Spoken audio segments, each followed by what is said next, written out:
خلك معاي مركز، راح أعطيك البادل ولعبة البادل بكل بساطة. هذا الملعب، هذا فريق، هذا فريق. هي لعبة زوجية، أوكي؟ تلعب 2 ضد 2، ما في شيء اسمه فردي، أوكي؟ هذا هو. والفريقين يتقاتلون، يحاولون كثر ما يقدرون. الفريقين يحاولون كثر ما يقدرون يضغط على الفريق الثاني. شلون؟ انه يكسب شنو؟ الهجوم، تمركز بالهجوم. ما تلاحظ بالتوب برو كل النقاط تقريبا على الهجوم، لأن 90% تفوز النقطة هني، أوكي؟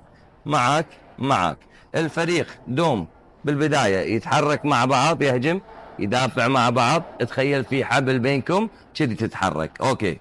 على الجنب نفس الشيء، كرة يت هني أروح كذي، الكرة يت هني أروح كذي،